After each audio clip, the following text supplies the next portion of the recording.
مادر یک سربازی که چند ماه پیش پسرش بر اثر لطو کوب جان داد در مرافعه دادگاه قاتل فرزندش را بخشیده است. این عمل نوبهار سیون و ساکن شهر لیوکند که هنوز داغ فرزند بر سینه دارد بسیاری ها به ویژه سربازان را حیرت زده کرد.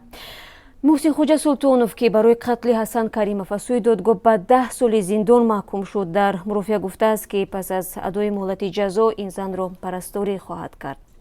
بررسی پرونده قتل حسن کریمов هفته گذشته از سوی دادگاه حربی گارنیزون ختلان برگزار شد.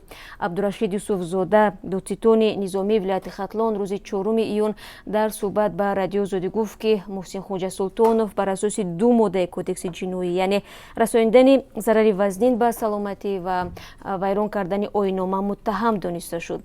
به نقل از منبع رادیو آزادی محسن خوجا سلطانوف در جریان مرافعه به گناهش اقرار شد و اظهار پشیمانی کرده است. نزدیکان این سرباز 21 ساله زاده سوق در مرافعه گفتند که از حکم دادگاه شکایت ندارند. نوبهار سیون و مادر سرباز کشته شده حسن کریمov در صحبت با رادیو زاده گفت که از حکم دادگاه راضی است ولی همچون مادر محسن خوجا سلطانوف را بخشیده است. حسن کریمov 28 مارس سال جاری در حالی که هنوز 1 سال خدمتش را پورا اجرا نکرده بود بر اثر لطو کوب جان باخت و مقامات روز 1 مارس جسدش را به نزدیکانش سپاریدند.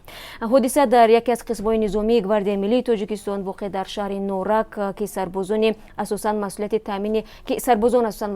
تامین بخطری نیروگاه نورک را بر دوش دارند رخ داد.